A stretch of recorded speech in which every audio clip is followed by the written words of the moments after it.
Eh, los mutual funds, como ya saben, todas las operaciones dentro de los fondos las hace la compañía que los administra, y se calcula al final del día un valor neto para los activos que están dentro del fondo, y con ese valor se manejan las suscripciones y los rescates.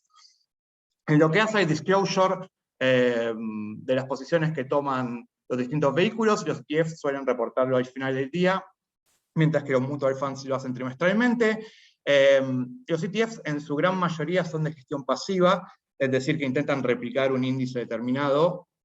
En cambio, los mutual funds en su mayoría tienen gestión activa, o sea que hay un administrador del fondo que busca con alguna estrategia ganarle al mercado en lugar de simplemente replicarlo.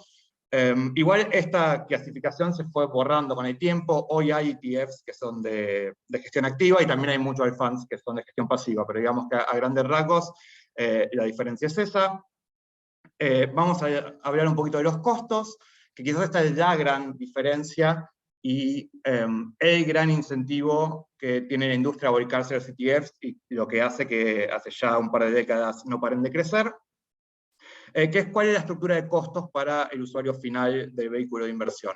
En primer lugar, los ETFs generalmente solo tienen un management fee, y en cambio los mutual funds, el porcentaje total que cobra sobre los activos está dividido en dos o tres categorías diferentes. También tienen un management fee, pero por otro lado pueden cobrar lo que se denomina un load, o también por una vieja normativa de 1940, la Securities Act, también pueden cobrar hasta un 0,25%, por lo que se conoce como el inciso 12B1, que teóricamente debería dedicarse a promoción, pero que bueno, termina yendo al pool general de la compensación.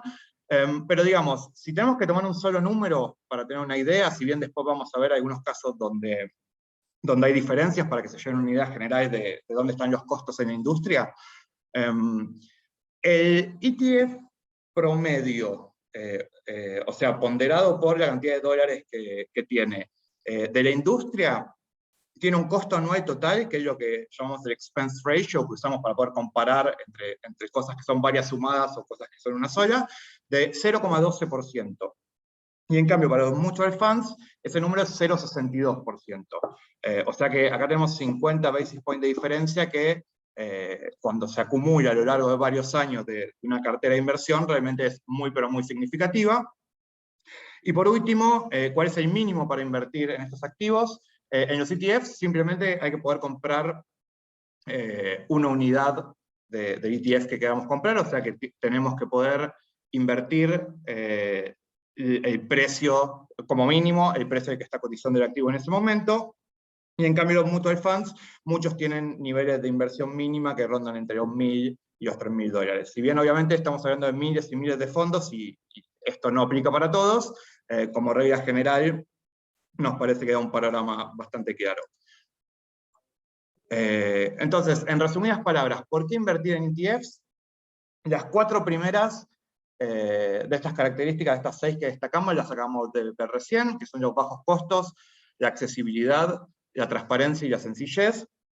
Y dejamos 2 más que vamos a empezar a tratar de iluminar ahora, que son la flexibilidad que nos brindan y el potencial que también nos dan para poder diversificar el riesgo muy simplemente. Pero primero les cuento una breve historia de Warren Buffett. Supongo que en este foro Warren Buffett no necesita presentación, pero por las dudas, si alguien no lo conoce, el principal exponente histórico de Value Investing, el fundador de Berkshire Hathaway, la 10ª empresa con mayor ponderación dentro del S&P, ya que hablamos de ETFs, uno de los hombres más ricos del mundo, y el discípulo de Benjamin Graham, que fue el padre de Value Investing, y Warren Buffett, obviamente multibillonario, en el 2006 propuso abiertamente la siguiente apuesta. Dijo que él apostaba $1 millón a que en los próximos 10 años el S&P le iba a ganar a cualquier fondo de hedge funds que le propongan como rival. Obviamente, neto de comisiones y todo otro gasto, que acá es donde se ve el efecto que puede tener durante muchos años una diferencia de 50 basis points en los costos. Los hedge funds, vale aclarar, son estructuras aún más complejas que los mutual funds, fondos de cobertura, generalmente van long short o invierten en private equity, cosas más complejas, o sea que se supone que claramente tienen la intención de ganar el mercado, por eso son tan sofisticados y cobran las comisiones que cobran. Se imaginarán qué pasó, porque si hubieran ganado los hedge funds no lo usaría de ejemplo, pero básicamente Buffett no solo ganó, sino que le dio una paliza a los fondos que le propusieron como competencia. Fíjense, al fin de los 10 años, el ESPI había subido casi 126%, contra 87,7% al mejor de los fondos que le pusieron de competencia, 42,3%, 21,7%, 27% y 2,8%. O sea que estamos hablando del 8,5% anualizado contra 6,5%, y el resto 3,6%, 2,4%, 2% y 0,3%. O sea, básicamente, tremenda la diferencia que sacó el ESPI contra estos fondos, que son, al ser varios fondos de fondos, son bastante representativos de la industria de los hedge funds en general. De hecho, la apuesta la cerraron un par de años antes, porque ya la diferencia era completamente indescontable. Pero esto llega hasta 2017, si seguimos viendo para los años que tenemos datos, 2018, 2019, 2020, se repite todos los años que un simple S&P 500 Index le gana en promedio a la industria de los hedge funds, y con bastante diferencia. Ya que hablamos tanto del ESPI, vamos a ponerlo como un ejemplo clásico de un ETF. Si conocen uno solo, probablemente sea este.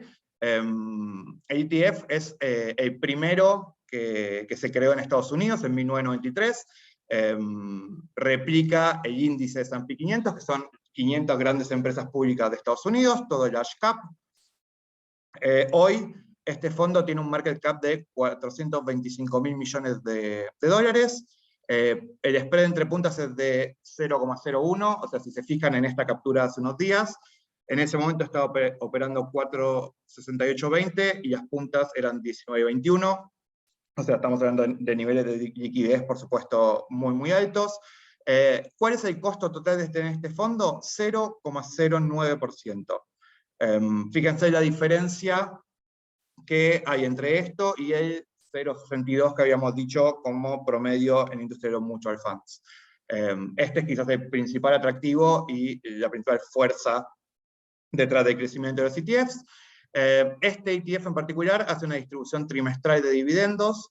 Algunos ETFs distribuyen los dividendos, otros los acumulan, pero eso se lo voy a dejar a Mateo, que lo va a ver más adelante. ¿Cómo pueden lograr comisiones tan bajas? Bueno, para hacer una cuenta de almacenero con este fondo en particular, por más que cobren el 0,09%, como estamos hablando de 425.000 millones de dólares, estamos hablando de, a número redondo, 400 millones de dólares por año, lo cual para llevarse como fee de gestoría no está para nada mal.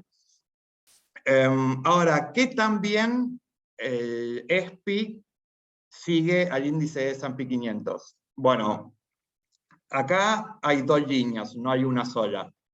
No es una línea sombreada, sino que están graficadas las dos cosas, el ESPI y el S&P 500. Por lo tanto, como verán, el tracking es casi perfecto. En otros casos sí hay diferencia, de nuevo se lo dejo a Mateo, pero en fondos con este nivel de liquidez prácticamente podemos darlo como que va a estar muy muy cerca de net asset value en cualquier momento determinado, incluso en momentos de estrés fuerte de mercado. Ahora bien, cuando hablamos de los índices, recién estamos arañando la superficie de la gama de ETFs que hay disponibles hoy en el mercado. De hecho, nuestra idea de hoy no es invitarlos a invertir en ningún ETF puntual, sino que se lleven un pantallazo de lo que es el mundo de los ETFs en general. Por supuesto están los tres índices tradicionales. Acá empezamos a poner un montón de tickers, pero incluso en la mayoría de los casos hay otros alternativos de otras gestoras. Pero obviamente el Dow, el S&P 500 y el Nasdaq 100 tienen su fondo, los muy conocidos DIA, ESPI, QQQ, pero hay un montón de otros índices que también son muy importantes y tienen ETFs muy activos.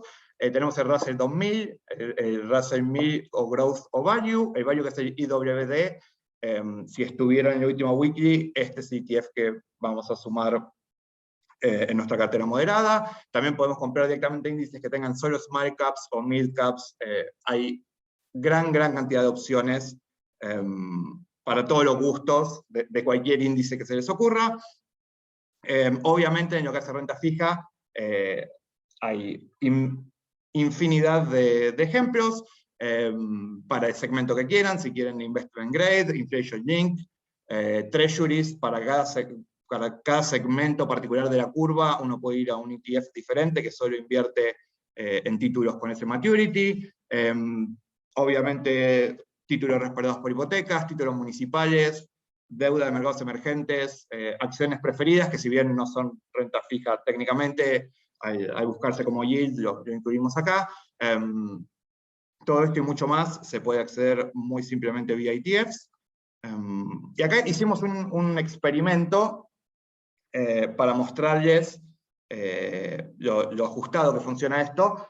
Lo que ven a la izquierda es la composición por sector del S&P 500.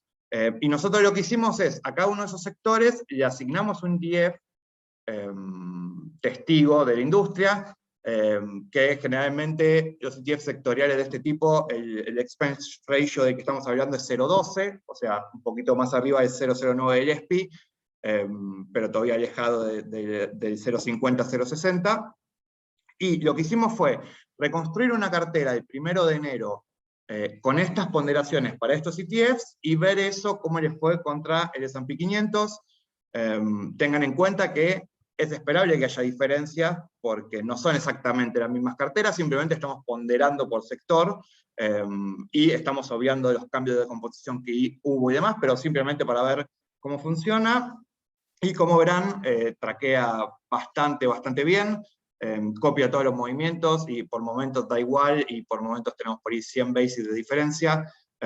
Por lo tanto también estos ETFs sectoriales tienen muy bajos costes y son muy interesantes para, si se quiere, obviamente no para replicar el SPI, para eso compramos el SPI, pero si se quiere ponderar de más o menos algún sector determinado frente al promedio de la industria del mercado, es muy simple. De hecho, nosotros ahora sumamos XLF en las carteras agresivas, ya tenemos XLB, que es del sector healthcare, o sea que usamos también este tipo de instrumentos.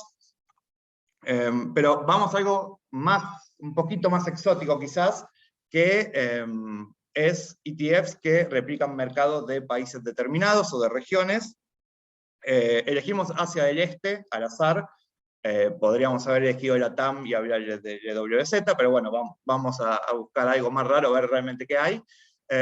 Obviamente, si uno quiere exposición hacia este, la manera más fácil es comprar un solo ETF que te dé exposición a toda la región de un solo golpe. AIA es un ejemplo de un ETF así, que es el eShares Asia 50 ETF. Tomo este de ejemplo como para hacer una radiografía resumida de uno, que podría ser de cualquiera de los otros. Este ETF nos da exposición geográfica, 41% China, 23% Corea del Sur, 21% Taiwán y 12% Hong Kong. Las 4 principales empresas que están contenidas adentro son Taiwan Semiconductors, Tencent, Samsung y Alibaba. Tiene un ratio de costo de 0,50. Para este tipo de productos ya no estamos hablando ni del 0,09 ni del 0,12, son un poco más caros. Y para que tengan una idea de tamaño, tiene un market cap de 2,2 billions de dólares. Ahora bien, supongamos que no quieren toda la región, que quieren simplemente elegir un país dentro de la región. Entonces nos fijamos y obviamente Japón tiene múltiples ETFs, elegimos uno de referencia, obviamente Surcorea también, tenemos para Taiwán, tenemos para Hong Kong, fíjense que todos están en la zona de 0,50, 0,60 de comisiones. Después, siendo un poco creativos, para Macao, Macao es la Vega de Asia, no hay un ETF puntual para Macao, pero sí hay para la industria del entretenimiento, que tiene un weight interesante, o sea, se podría ir indirectamente por BJK. Mongolia no tiene uno puro, pero Asia es Mongolia y Asia Central, que bueno, creo que está lo suficientemente cerca. No conseguimos nada para Corea del Norte, eso sí, pero bueno, eso va a estar complicado, pero estamos seguros que si en algún momento logran instaurar el capitalismo como el resto de Asia, va a haber un ETF a los 2 meses, que se va a llamar ETF North Korean Opportunities, denlo por hecho. Pero también con los ETFs, muchas veces lo que nos puede dar son niveles adicionales de elaboración o de complejidad a una estrategia que podríamos implementar también de una forma más simple. Por ejemplo, supongamos que en este contexto inflacionario queremos dedicar una parte del portafolio al oro. Entonces ahí tenemos un montón de opciones diferentes. Quizás la más primaria sería comprar oro físico, o sea, al Banco Ciudad o en Calle Sarmiento. Pero bueno, esto obviamente tiene una serie de problemas, ¿dónde lo guardamos? ¿Qué pasa si me lo roban? Entonces, un primer nivel superior sería comprar un ETF que replique el oro, que existe, es GLD, es uno de los más grandes, y tiene un costo del 0,4%. De hecho, esto es un costo relativamente alto por un ETF que tiene tanto volumen, pero obviamente el oro ellos también lo tienen que guardar en algún lugar custodiario y demás, así que tiene sentido. Podría apalancarme en las operaciones de una empresa, y por ejemplo podría comprar Barrick Gold, que tiene, para los que solo operan onshore, también tienen CDR, pero si no, obviamente se puede comprar vía NICE. Pero se puede ir 2 niveles por encima de eso, que es, en vez de comprar una sola empresa, para diversificar y evitar riesgos puntuales de operación de crédito y que sea, se podría comprar un ETF de mineros, GDX, que obviamente Barrick Gold está dentro, pero está diversificado con otras decenas de productores de todo el mundo, o directamente en un nivel más, una vueltita de tuerca más todavía, se podría comprar solo ETF de minero junior, que es GDXJ, que es otra canasta de productores, donde estamos apalancándonos más en que creemos que va a haber una suba del metal fuerte, lo cual va a generar que la industria busque consolidarse, y en vez de que la suba en el equity se la lleven los grandes mineros, por ahí conviene ir directo por las empresas más chicas. Como verán, la cantidad de herramientas que te da poder operar ETFs es muy, pero muy grande. Y así como hicimos este ejemplo del oro, podríamos hacer uno para la energía, donde podemos traquear directamente los futuros del petróleo, o podemos comprar equity de empresas energéticas, pero también podríamos, comprando crack directamente, invertir en las refinerías y en su margen entre petróleo y nafta. Podemos comprar hoy, que es la industria de servicios petroleros específicamente. Lo mismo podríamos hacer para el real estate, donde se puede comprar desde el sectorial del S&P hasta REITs, o sea, Real Investment Trusts, pues de corto plazo, con hipotecas, sin hipotecas, el que quieran. Y por supuesto, hay un universo extensísimo de lo que acá denominamos vagamente tecnologías, que van desde los semiconductores a la blockchain, pasando por 5G, cannabis, industria aeroespacial. De lo que a ustedes se les ocurra, lo más seguro es que va a haber al menos un ETF, que muchas veces sirve como vehículo de inversión directa, y que si no, muchas veces también sirve para tener una primera mirada en la industria, ver cuáles son los principales jugadores, qué allocations hay dentro del ETF, y siempre es bueno tener de referencia cuál es el ETF predominante en el sector donde nosotros estamos pensando en invertir. Con esta slide me despido yo y le doy pase a Mateo, que es para que vean que para nosotros invertir en ETFs tiene mucho sentido, y es algo que hacemos todos los días, y no simplemente lo recomendamos y no estamos duchos en el tema. Estas son nuestras carteras, las 3 carteras offshore el día de hoy. Ya saben que hubo algunos cambios que van a estar en los próximos días, pero si se fijan, de la cartera conservadora, el 100% de los instrumentos son ETFs, 5 de 5, y tanto en la moderada como en la agresiva, un 60% de las posiciones dentro de la cartera, 6 de 10, son ETFs. Por lo tanto, claramente, nos parece una herramienta súper importante y que los puede ayudar en sus relaciones con los clientes, sobre todo en el más largo plazo, por la diferencia de costos que tiene con otros instrumentos de la industria. Dicho eso, Mateo, te doy el pase. Pablo, pásame a la próxima, vamos a tener la misma presentación. Bien, a ver, ahí Pablo un poco les adelantó un poco esta cuestión de acumulación o distribución en los ETFs, ¿no?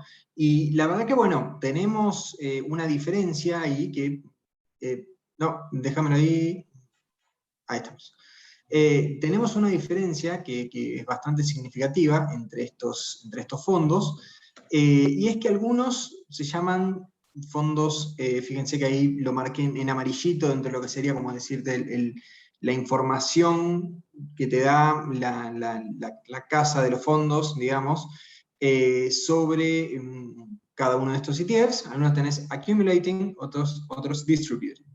Entonces, esto acá, por ejemplo, es de iShares. iShares, ahí, bueno, Pablo lo nombró sobre otros fondos más arriba. De hecho, es de BlackRock, como también para uno que conozca marcas, digamos, conozca, bueno, BlackRock tiene iShares que se dedican a hacer ETFs. Entonces, fíjense que acá la diferencia entre uno y otro, ¿sí?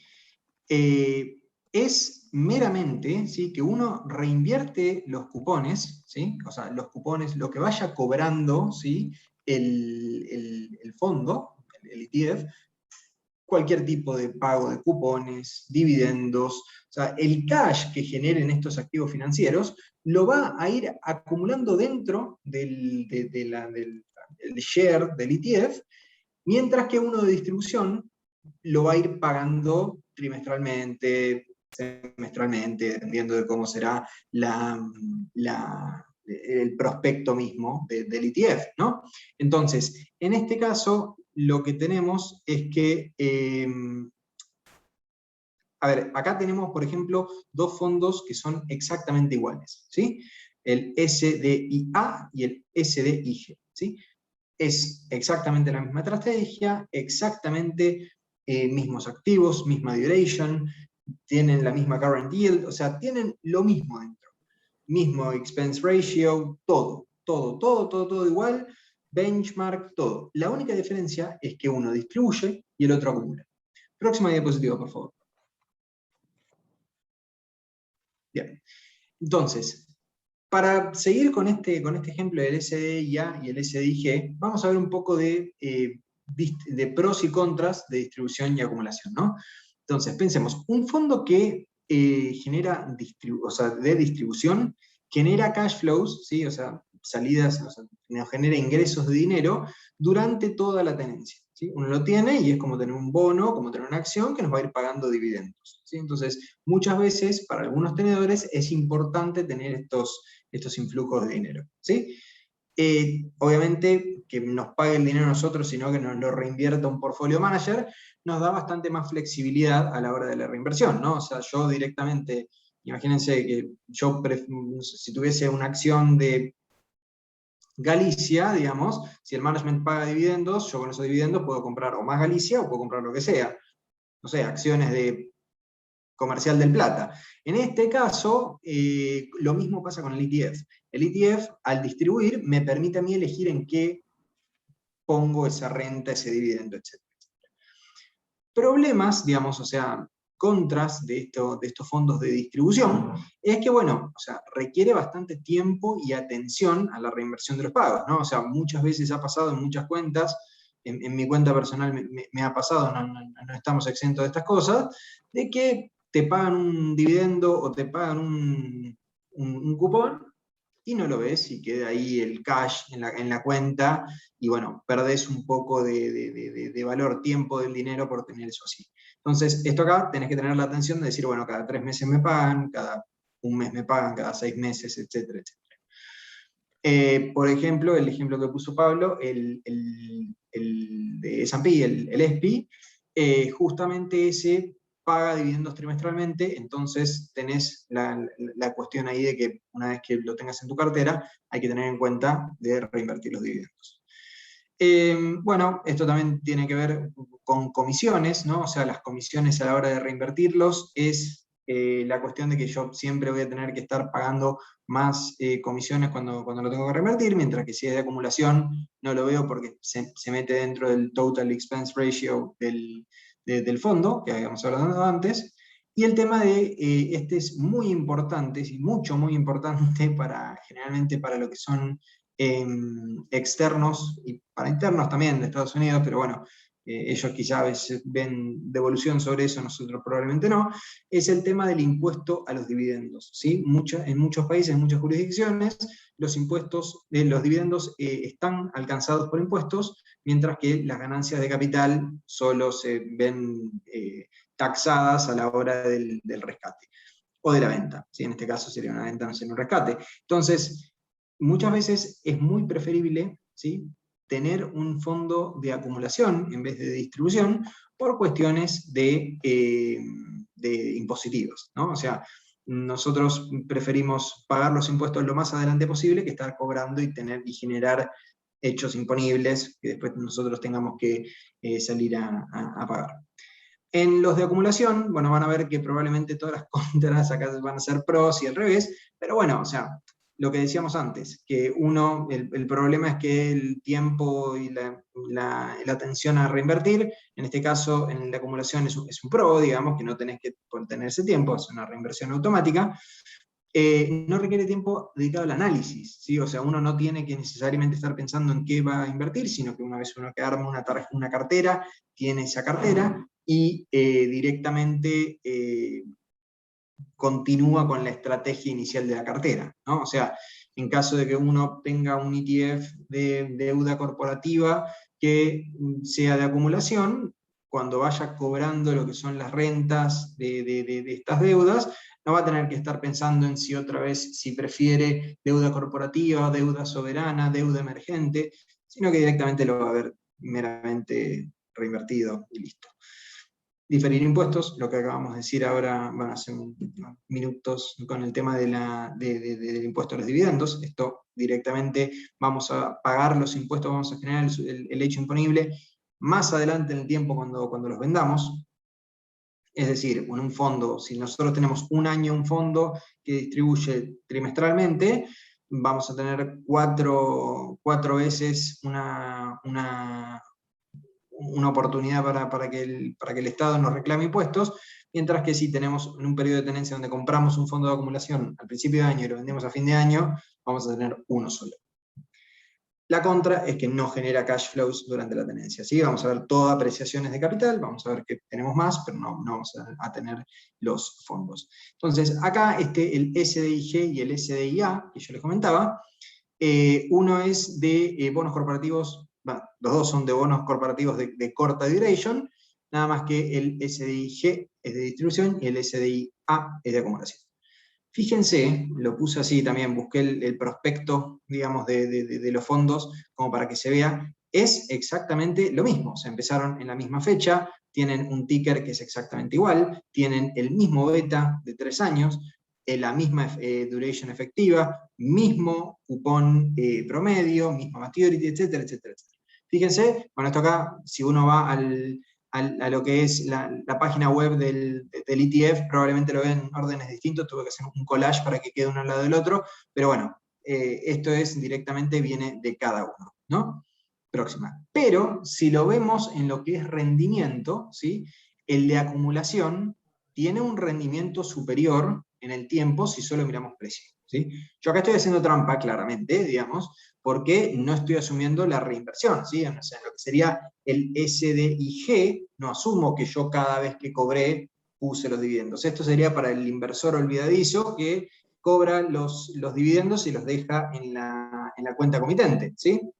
Bueno, fíjense que en este caso se nota, la diferencia es grande, entonces esto tómenlo como un aprendizaje de siempre reinvertir los dividendos, o además de saber que si uno no va con un fondo de acumulación, va a ver esto claramente reflejado en todo esto. Claramente, si nosotros hacíamos la reinversión de los cupones, se va a ver exactamente igual que el otro, porque claramente es lo mismo, pero bueno, tener en cuenta que eso puede suceder.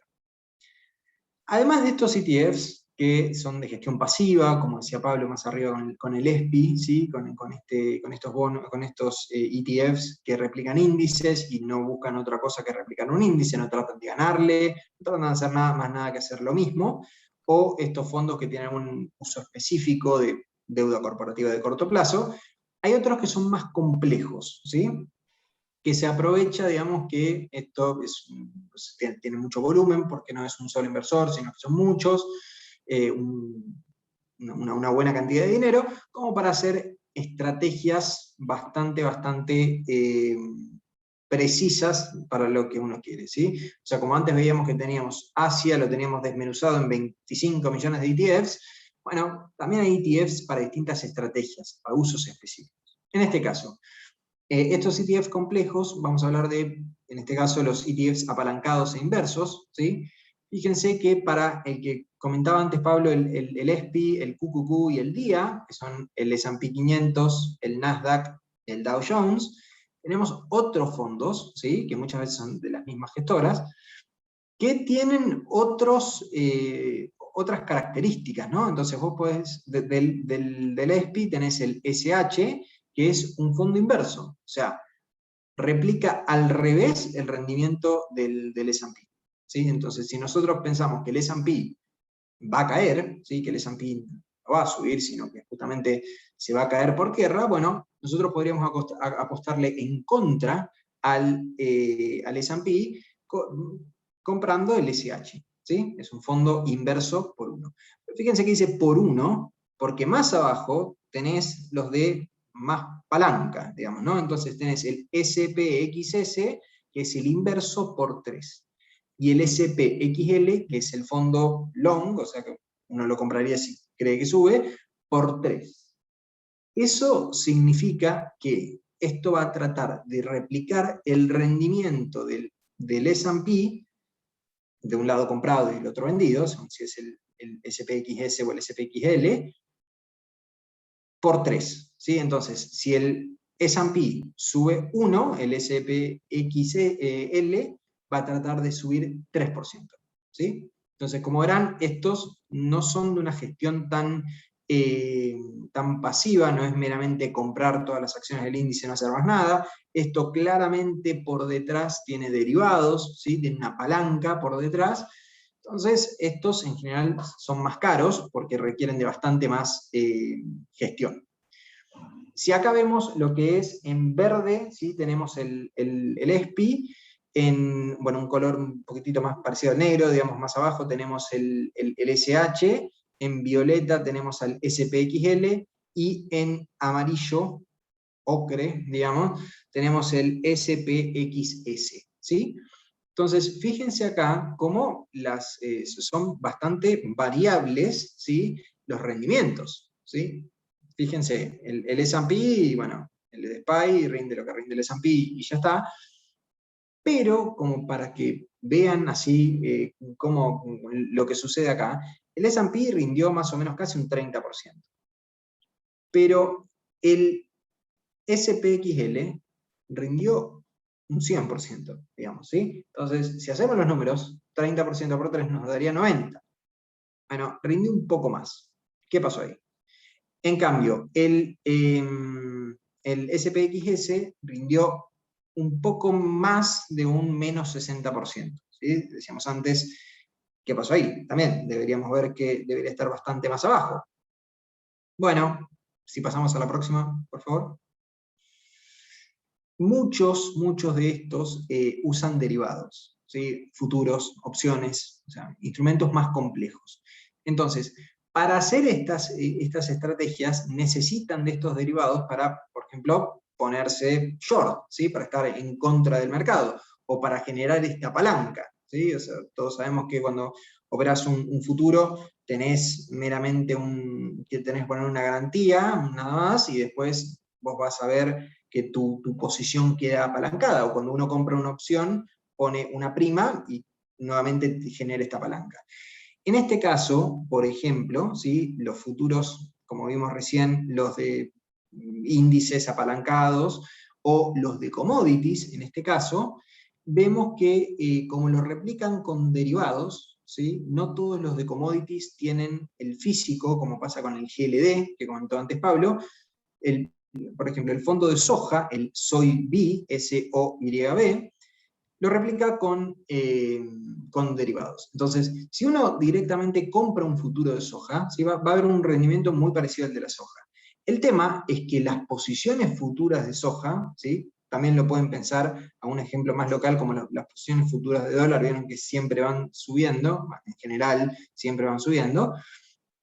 Con la soja en Chicago pasa lo mismo, ¿no? Por momentos tiene una pendiente positiva en el que mirando hacia adelante hacia el futuro la soja es cada vez más cara y después por momentos puede tener una pendiente negativa. Si uno tiene la primera posición de soja, ¿sí? Como para replicarlo lo más posible, cuando uno llega al vencimiento y tiene que comprar la próxima, tiene que comprarla más caro, ¿sí? Entonces, esto se llama el rol, ¿sí? Se rolean las posiciones.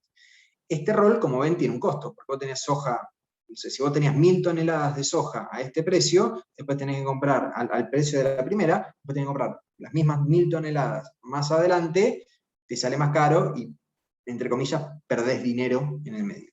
Entonces, eso pasa muy seguido, ¿sí? Y bueno, te generan estos costos que quizás el rendimiento no sea exactamente igual. Sea tanto en ETFs que replican con derivados, como con ETFs apalancados porque usan el mismo principio de usar derivados, como saben, opciones, ese tipo de cosas. En el caso del SOYB contra el precio de la soja, ¿sí? Acá tenemos en lo que es este color un poco más oscuro, más negro, es el primer futuro de soja, ¿sí? Continuo, digamos, se armó, como siempre, mantener el primer futuro de soja, y en verde tenemos al SOYB. Como ven, lo replica bien al principio, muy bien. Después, bueno, se aparta un poco. Alguien que puede decir, bueno, está bien, pero yo estoy comprado y la verdad que yo me interesa que la soja siempre suba, entonces si rinde más que la soja, por mí mejor. Sí, es una forma de verlo, claramente, pero bueno, o sea, no cumple el objetivo que quizás uno tenga de replicarlo perfectamente, ¿no? Si lo vemos a más largo plazo, si esto es 5 años hacia atrás, vean que las diferencias pueden ser muy significativas y en este caso en contra. ¿Sí? Entonces, el que estaba contento porque hace un año compró y el SOYB le ganó a la soja, bueno, hace 5 años si compraba, ahora no va a tener tanta diferencia, pero por momentos va a haber estado bastante más triste, ¿no? O sea, si lo veíamos a mediados de 2020, había muchísima diferencia. ¿Sí? Entonces, estas diferencias se acumulan. Entonces, uno puede también llegar a pensar, me están engañando. ¿Sí? O sea, acá no me están cumpliendo lo que me dice el fondo, entonces vamos a tratar de hacerle algún problema al fondo, pero en realidad no podríamos. Porque estos fondos en su prospecto, ¿sí? Este es el SOYB, como les mostraba antes, dice que buscan replicar los cambios porcentuales diarios, ¿sí? De la soja. Si uno busca el uso, que también Pablo lo mencionó más arriba, que es el de petróleo, dice lo mismo. Si uno busca los apalancados, dicen lo mismo. Porque lo que necesitan con esta estrategia de derivados es siempre hacerlo en periodos muy cortos de tiempo y ahí sí va a ser más preciso. Cuando uno ya se queda en cartera estos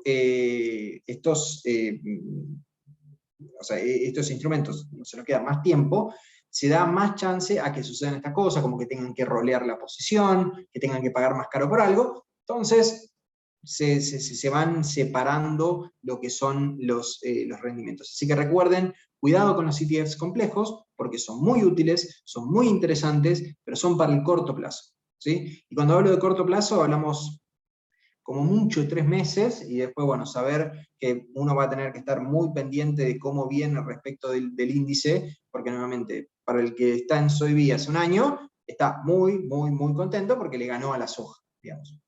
Pero podría estar muy triste si lo tiene hace 5 años. Una cuestión muy interesante de todo esto es que hace poco salió un nuevo fondo con bitcoins, y estaban todos muy emocionados porque, bueno, no había un fondo con bitcoins y ahora lo tenemos. Bueno, cuidado con el Bito, que es el que salió el Bito, porque este Bito lo replica, fíjense, con futuros de Bitcoin de Chicago. Entonces, mucho cuidado con el Bito, porque el Bito es como el SOYB, el Bito es como el uso. Entonces, puede haber una diferencia de rendimiento si lo tenemos por periodos prolongados, y más aún con la volatilidad que tiene el Bitcoin, y más aún con lo que pueden llegar a ser las primas en el mercado de futuros, ¿sí? Así que mucho cuidado con el Bitcoin. Bien. Entonces, una cuestión para poder operar todos estos productos, ¿sí?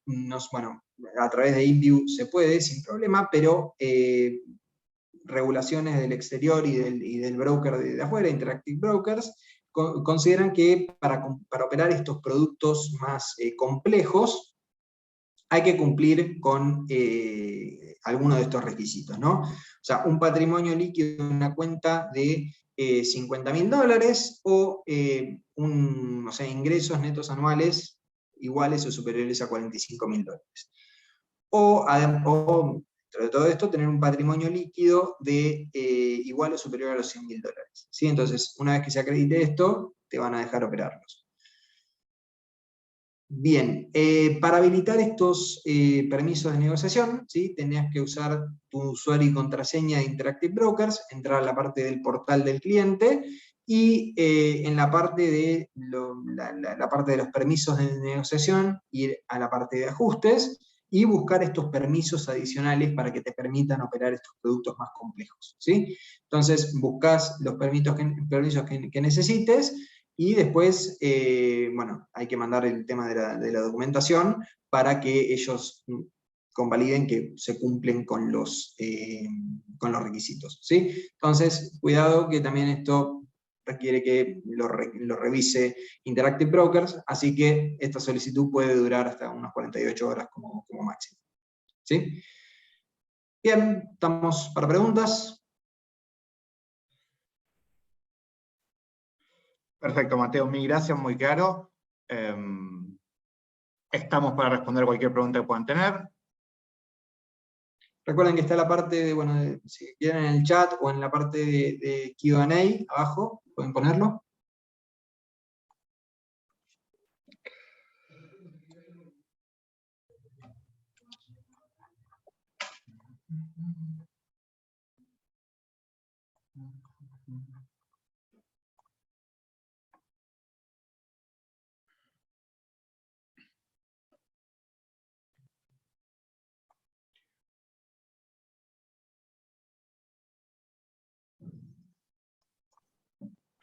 Mateo, una pregunta que nos llega.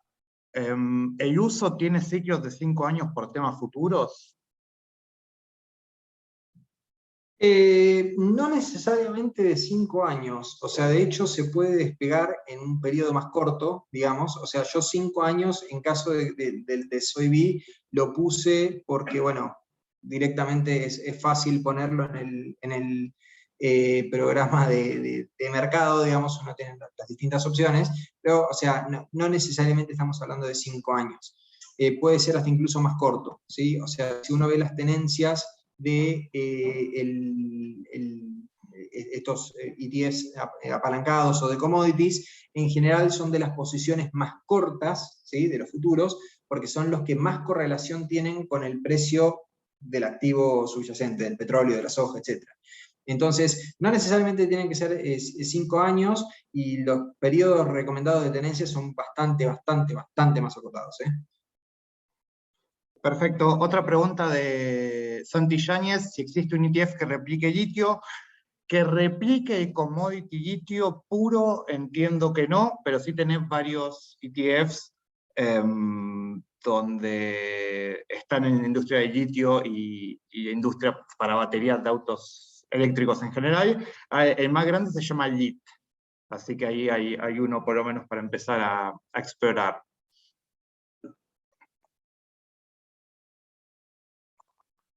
Mateo, otra para vos. ¿En qué sitio Perfecto. abierto pueden buscarse el listado de ETF de acumulación? ¿Ustedes tienen algún listado seleccionado?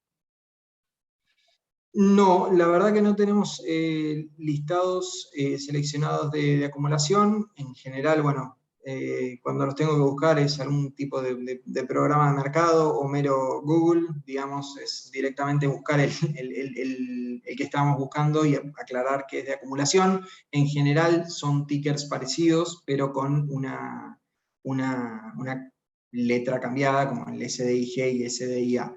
Pero bueno, siempre también pueden consultar, digamos, a los comerciales, digamos, si tienen una necesidad en particular por alguno, y eso lo buscamos en un periquete, digamos.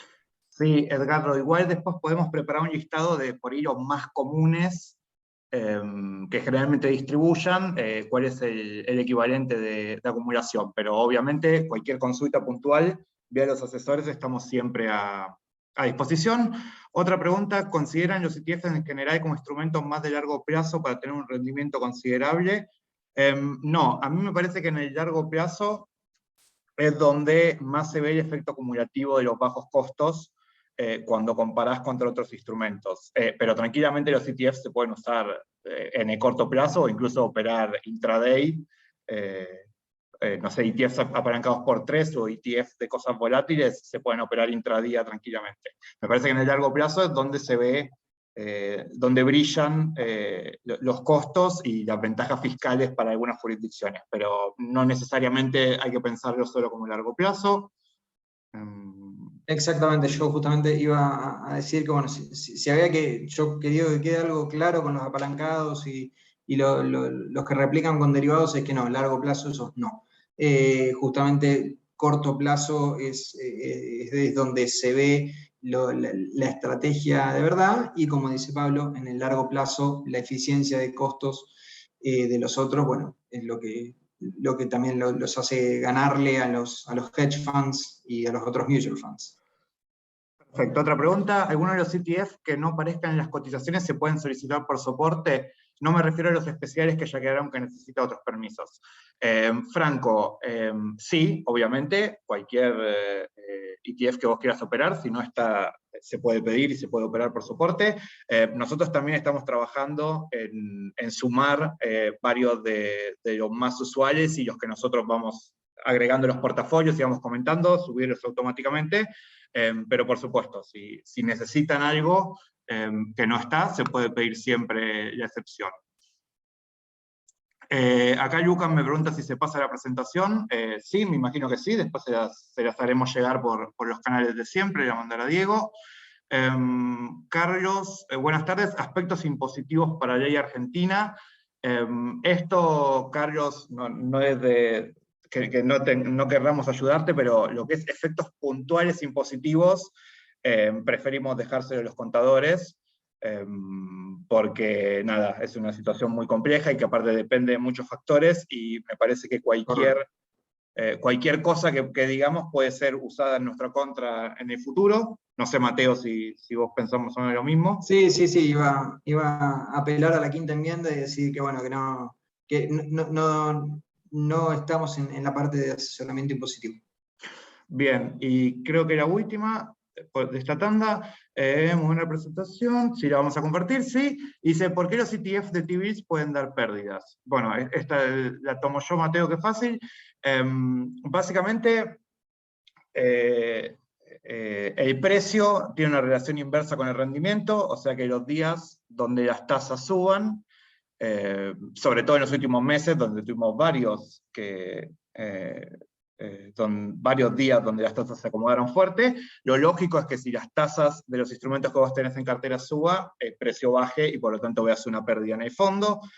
Mientras sean treasury no muy largos y sean saltos de un puñado de VPs, va a ser una caída suave de cualquier manera. Pero nada, eso es análogo a cualquier fondo común de inversiones de bono argentino, digamos, si bien las magnitudes son totalmente diferentes, el principio es básicamente el mismo, y de hecho, el benchmark de nuestra cartera conservadora, que son básicamente treasuries, dio negativo en el mes que pasó y bastante fuerte, o sea que no es una locura, sino que es algo que puede ocurrir, que por ahí nos desacostumbramos porque venimos de un bull market de bonos fabuloso. La gran duda es si eso va a seguir para siempre. Bien, creo que ya Bien. no dejamos... Ahí, Julián, aprovecho que Julián consulta si los requisitos para la cuenta, digamos, son excluyentes o son sugerencias. No, son excluyentes. O sea, ahí te va a pedir, yo ahí también me avisan por cucaracha, me avisan que dije una cosita mal en la parte de estos requisitos de 50.000 o 100.000 dólares, que yo dije el tamaño de la cuenta. Ahí, bueno, no quise decir eso, no quise decir no es que tenés que tener 50.000 dólares en IBKR, sino meramente que es declarativo, ¿sí? O sea, vos tenés que, para que IBKR te permita utilizarlo, uno tiene que presentar un patrimonio de 50.000 dólares o 100.000 dólares, si no tenés esos otros ingresos que planteé ahí. Así que sí, no es menor el dato, por eso justamente me corrigieron y yo me desdigo. Y Julián, ahí te digo también que no es una sugerencia, es un requisito. Perfecto, Mateo, siendo casi las 6 y ya habiendo respondido todo, estamos en condiciones de bajar la persiana. Después seguramente les vamos a hacer llegar la presentación y la grabación con unos minutos atrasada porque me olvidé yo de apretar, hago un mea culpa, pero bueno, está casi todo, así que les agradecemos los comentarios por el chat y nos vemos la próxima. Pensamos seguir haciendo charlas de este tipo. Por supuesto, dennos todo el feedback que quieran, de si esto les sirvió, qué cambiarían y sobre qué temas les gustaría también que hablemos más o menos en esta línea o en cualquier otra que les ayude a traccionar con sus clientes. Y nos estaremos viendo la próxima. Así que gracias a todos por estar acá. Mateo, gracias como siempre. Nos vemos la próxima. Gracias a todos y como dijo Pablo, mal feedback es mejor que ningún feedback. Así que por favor, se agradece. Saludos.